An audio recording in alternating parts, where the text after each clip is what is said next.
This is me, Chris Watts. We're at Festival Jamaica. We're here with one of the event organisers, Shafa. How you doing? Hi, I'm very well today, Chris. Thank you very much for having me on your show. That's all right. So what can you tell us about the festival? Well, it's a 17-day festival. We're based in Stratford, an area called Maryland, which is about 10 minutes walk from the Olympic Village. This is an event that's been put on for celebrating the 50th anniversary of Jamaican culture. We're also very excited about the Jamaican athletes coming to London and will be performing in the Olympics this year, and we're sure we're going to take gold. So those two factors encourage us to want to put on the festival and celebrate. So you've got music here, you've got the food of Jamaica, you've also got artwork. What other things have you got? Okay, so the festival is actually an all-encompassing Jamaican cultural festival. It's specifically to look at all areas of Jamaican culture. So we have 12 exhibition rooms looking at architectural history and heritage, the history of Jamaica and its connection to the United Kingdom, the crossover of British Jamaican culture. We're looking at contemporary art. We have a photographic exhibition, a botany exhibition. Outdoors, we've planted a Jamaican garden. We've been working with a horticulturalist from Kew Gardens who's planted a variety of rare and common Jamaican plants. Jamaica is actually one of the top 10 countries in the world for most endemic plants, which means those species only exist in that country. So we're honoured to have been able to create this legacy garden that will actually remain here after the festival. Other features of the festival include a food festival. We have a variety from the common Jamaican food, which everybody's favourite, the jerk village. Thank you very much for knowing that. We have people that are artisan making the sweets and traditional items. I've even seen guinnep. One stand has guinnep. If you've never been to Jamaica, you don't know what I'm talking about. I don't know what that is. Explain. Guinnep Tell is us. a lot like a little chewy lychee with a bigger seed. Tasty? Very nice, very nice. We've got interesting ice cream coming from next week. We'll be stocking Glandios ice cream. They've got a sour sap Jamaican. It's a Jamaican fruit. If you've never had it, it's a big green fruit that looks like a dinosaur egg. The fruit's actually very beneficial in terms of health benefits, but it has a creamy and delicious flavor.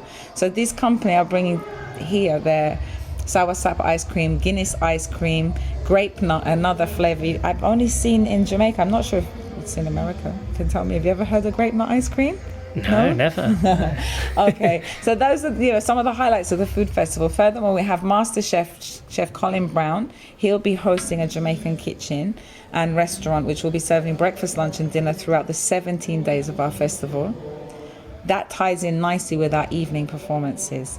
We have a full lineup of evening entertainment. These are individually ticketed shows. They're very intimate. Our hall holds 500 seated, 700 standing, so you'll get a nice connection with the artists when they're performing for you. Some of the items on our 17-day lineup are The Harder They Come, the musical. Harder They Come, as you know, is a famous film from Jamaica with Jimmy Cliff's famous songs, Many Rivers to Cross. So the musical is really lively. It was at the Barbican previously. It's now with us for 3 days from the 1st of August, 2nd of August and 3rd of August. Tickets for that are £45 and that includes a Chef Colin Brown meal plus the evening entertainment. And if you buy those tickets, you can actually come into the mainline festival. Oh, great, yeah. We've also got the European film premiere of a movie, A Quantu the Journey. It's filmed and directed by a gentleman called Roy Anderson. He's actually a Hollywood stuntman. I believe he was Will Smith's stuntman for a period of years. Cool. Roy will be coming over to the festival. The launch of his film is the 5th of August. And A Quantu the Journey is specifically about the Maroons, the freedom fighters. When the slaves were brought to Jamaica back in the days, they fought for their freedom and they established their own colony in the mountains, which is now actually a recognized state with its own government. Right. So we'll have a maroon, and they managed to maintain their natural sciences and their own African culture within the Jamaican context. So the Maroons are they're very amazing people. There are a lot of people herald them as the film and the story as the Spartacus of the West Indies.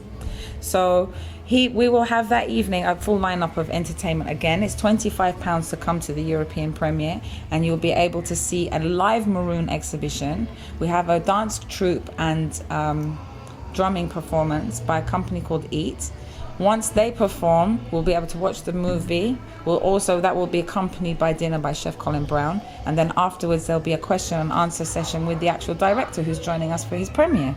So we would love to have budding film lovers to come down and join us on that evening.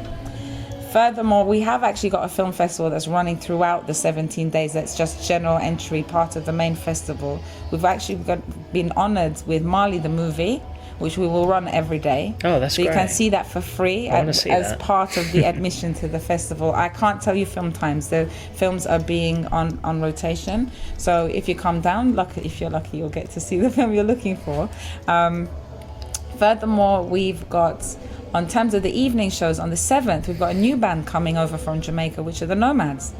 The Nomads are a group of young dub poets originally who formed in high school, and for the last 10 years, in fact, they've lived together, performed together, written songs together. They've even all had children together and christened their children Nomads. This group are, because they're dub poets and they don't identify with just being reggae or dancehall, even though they're purely Jamaican, their musical sound is completely original. They come up with stories or songs that are something they want to portray, and then they find the musical genre that fits in with it. So some songs are big band, some songs are jazzy, funky, reggae. All different They've types even of stuff. used kumana drumming for one of their songs. They work with all of their cultural influences, but it's always quintessentially Jamaican.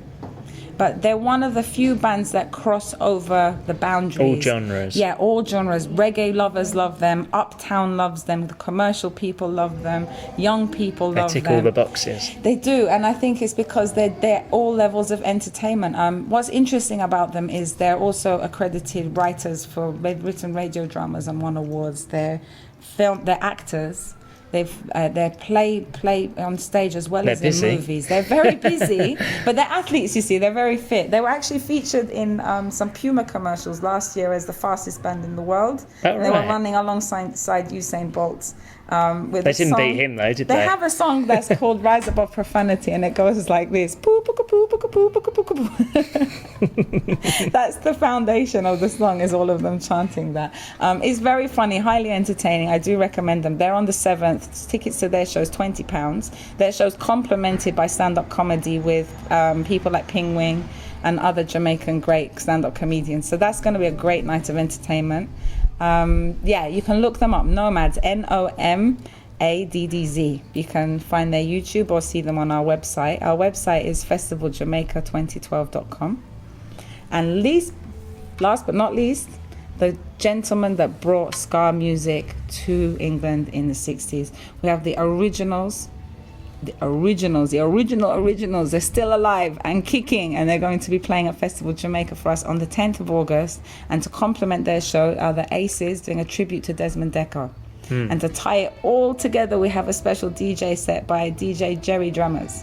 Brilliant. So that is going to be a night of old Jamaican music, ska.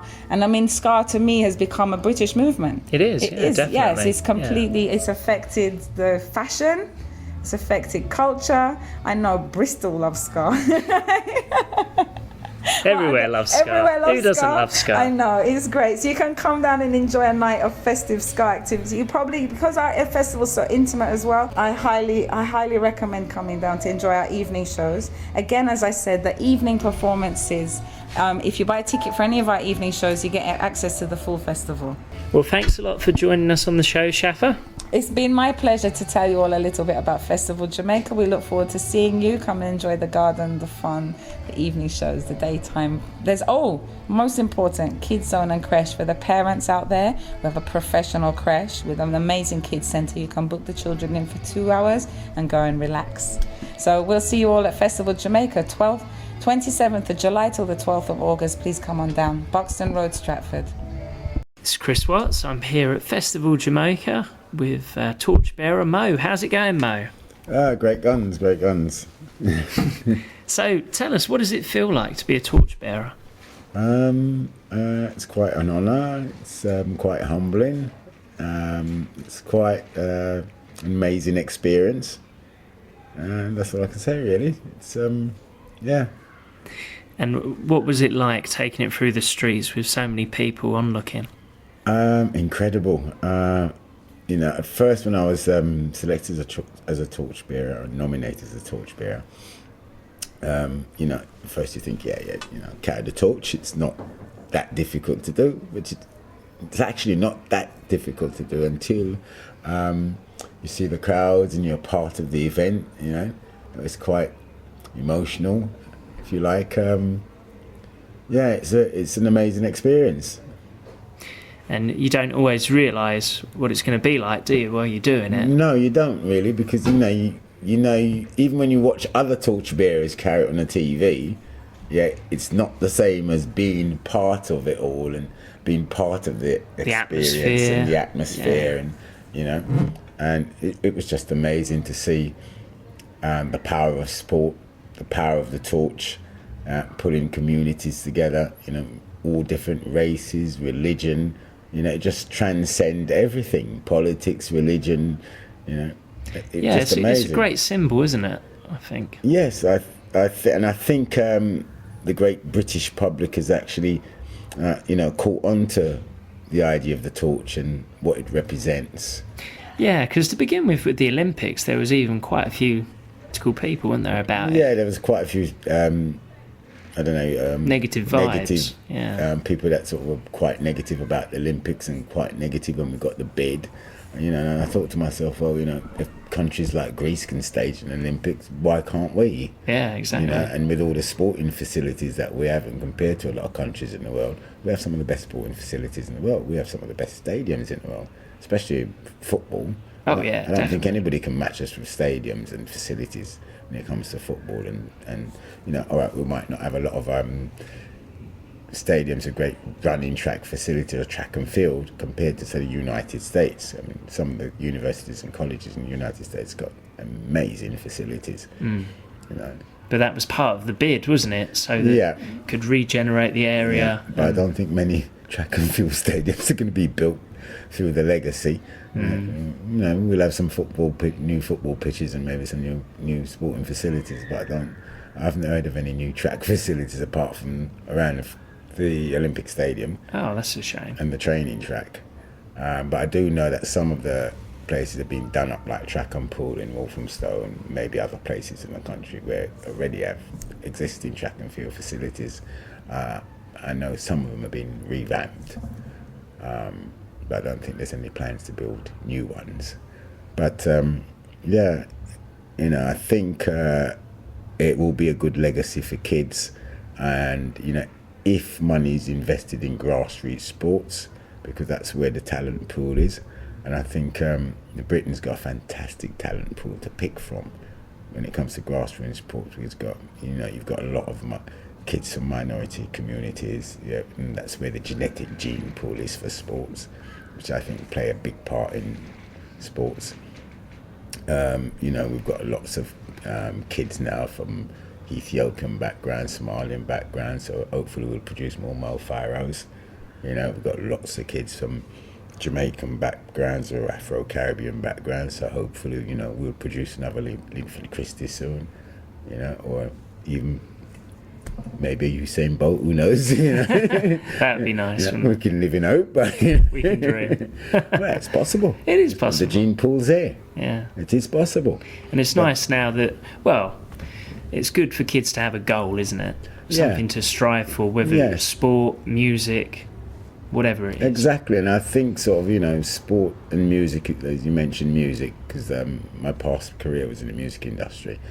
I actually believe, and I've said this for years, that sport and music is the only two global language. It's the only two languages that transcends race, transcends religion, transcends politics, or politrix, if you want of a better word. But sometimes sport becomes the victim of politics, which I think's sad, but unfortunately that's the world we live in. It's great that you was chosen to be a torchbearer, and you also get to keep it, don't you? Yes, because I live in Waltham Forest, although I didn't carry the torch in Waltham Forest, I carried it in London Borough of Havering.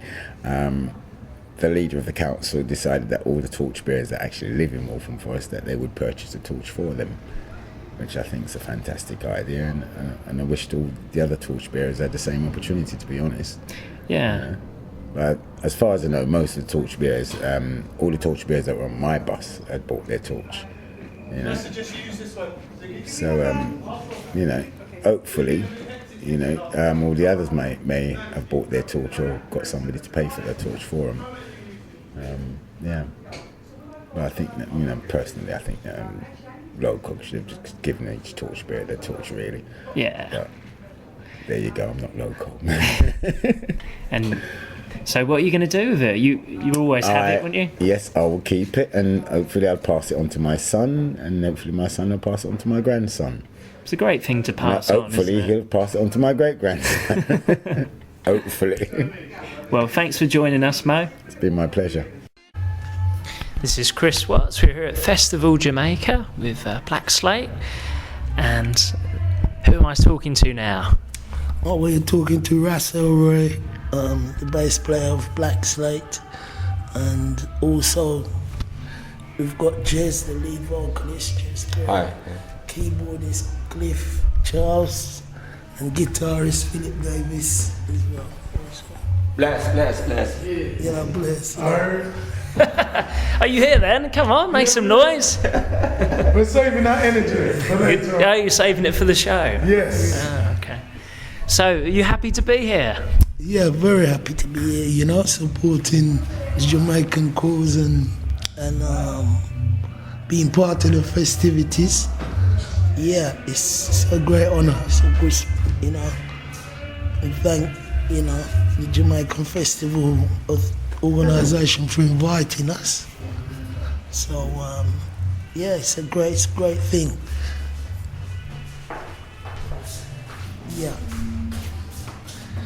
Yeah, it's a great thing, Chris. What more can I say? We're now joined by Desmond, the drummer, Blackslate. the drummer of Blackslate. Yeah. So, how's it going? It's alright.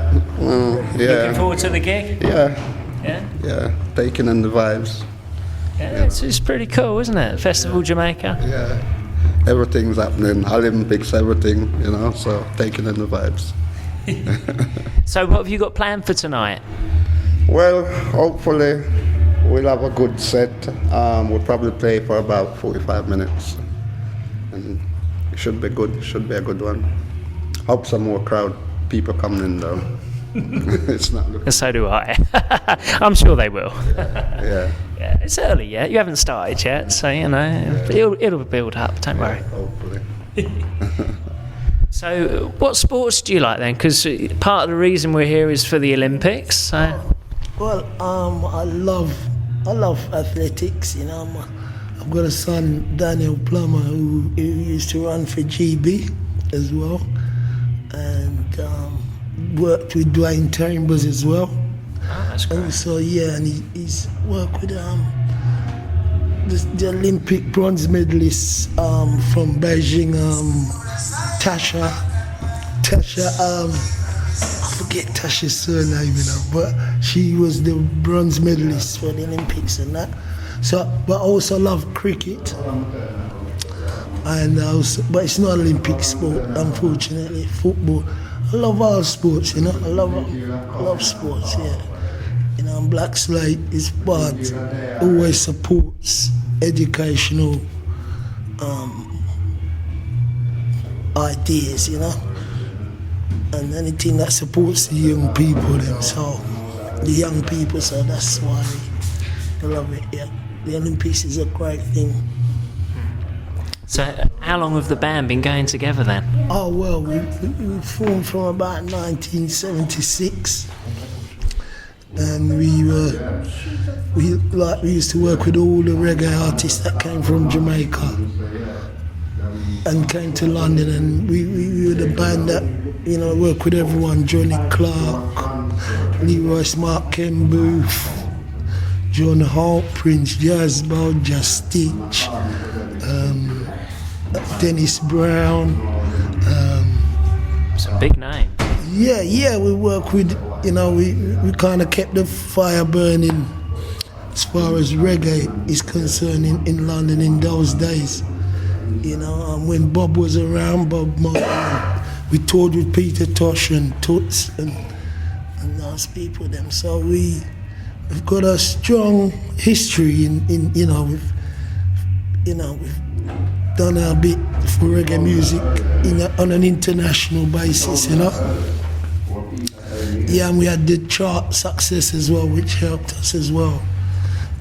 Amigo, you know, and we had a Sticks Man, and we had a recent hit with Postcode Gangsta, which was a recent hit of ours, which is available on this on Yeah, plug away. Tell me. available on CD Baby and SoundSolution.com TV. And Ain't It a Thing, yeah, we've got a couple of tracks there, yeah. So, and currently we're working on an album. So Is this all going to be new material? New material, yeah, you know, and just express how we feel, you know, and you know, how we feel in this modern era, you know. So I'll keep it going, you know. Like yourself, Chris, you're doing a great job as well. You know? Thank you. The reggae doing, yeah, man, that's fantastic. Well, you just find so many people love the music, you know. Yeah. People listen from all over, and they love it. They love it, they do, you know. Just, you know, hopefully the media will share our views, you know, and open up more, you know. It's hard though, because a lot of them, it's pop, it's rock, that's it. There isn't room for much else. Yeah, you know, which in the people, judging by people's reaction, that, you know, they're ready for good music, you know, not with, you know, not with a label and so forth, you know. But reggae influences a lot of other genres, so it's just a matter of time, you know, and you know things will be as it should, you know, in that respect, yeah. You know. So you fellas then, who are some of your biggest influences? Who do you like to listen to? Most great artists like, you know, Bob Marley, Dennis Brown, Peter Tosh, going back to Slim Smith. Some of the Americans guys like, you know, Michael Jackson, Luther Vandross, some of the older guys, Percy Sledge, Sam Cooke, people like that, you know. All the greats, Curtis Mayfield. All the great singers, yeah. Marvin Gaye, them artists, yeah, you know. And classical composers as well, you know. Mozart. You know, we listen to our jazz, you know. We love African influence, yeah, you know. So, kind of eclectic, kind of. Yeah, that's the best way to be, isn't it, as musicians, to appreciate all different types of music. Yeah. Got to be open-minded, you know. Whatever good come along, you listen, you know. Definitely, I mean. With me, it's like I love all types of music as long as it's good music. You know, there's good and there's bad. Yeah. It's true. Yeah. So you know, we want the fans to look out for our new album, which will be coming around October-ish, I think we should. But we're gonna try and release some singles, which we'll try and get to you, Chris. Yeah, sure, that'd be great. Yeah. You know. Tell us what you think. Sure, yeah. That'd be great to hear them. So, with the new album, it's all going to be new material, pretty much? Or? We've got a few traditional. But you're going to put your own spin on it. Yeah. But we've got majority new stuff, new material. You know, which we're looking forward to. Touring, you know, as soon as we can. We'll be in the O2 between the 3rd and the 12th in the Jamaican exhibition. There's an exhibition being held in the O2 from the 3rd to the 12th. Oh, great. So we're doing a few dates up there, you know. One of them will be working with Stone Love on the 12th, that day. And also we'll be in Manchester. And so look out for us in Manchester as well. So What's that for then?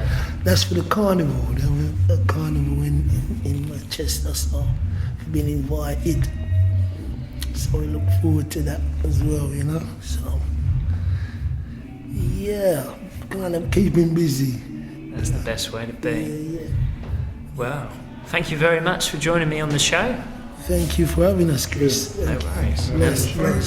Job, bless. Good luck with the gig tonight. Yeah. Thank you very much. One love. One love.